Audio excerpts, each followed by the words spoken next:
একজন supervisor building নির্মাণের কাজ করতেন। একদিন তিনি নির্মাণাধীন একটি বিল্ডিং এর ৮ নম্বর তলায় দাঁড়িয়েছিলেন, আর সেই বিল্ডিং এর নিচে কর্মচারীরা কাজ করছিল।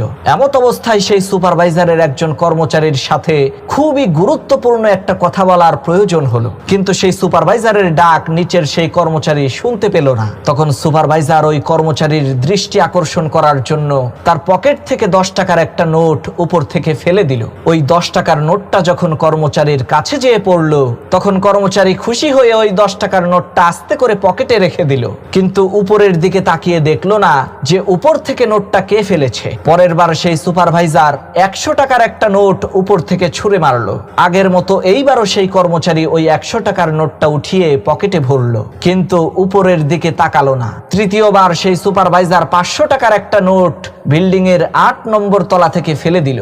এইবার 500 টাকার নোট দেখে তো সেই কর্মচারী খুশিতে বাকবাকুম। সে মনে করলো তার ভাগ্যটা আজকে বড়ই ভালো।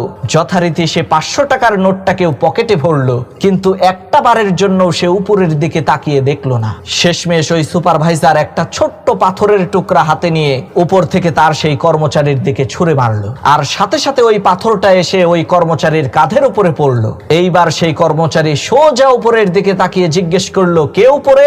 তখন দেখতে পেল তার বস সুপারভাইজার দাঁড়িয়ে আছে। তখন তাদের দুজনের মধ্যে গুরুত্বপূর্ণ সেই কথাবার্তা শুরু হয়ে গেল।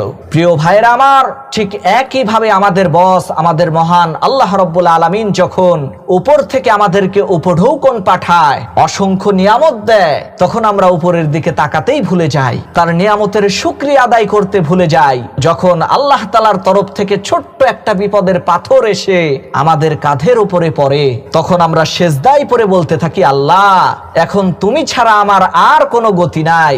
এজন্য প্রিয় ভাইয়েরা আমার, সুখের সময় যদি ওই আল্লাহ তাআলাকে আপনি স্মরণ করেন, তাহলে দুঃখ আপনার কাছে কখনোই আসবে না।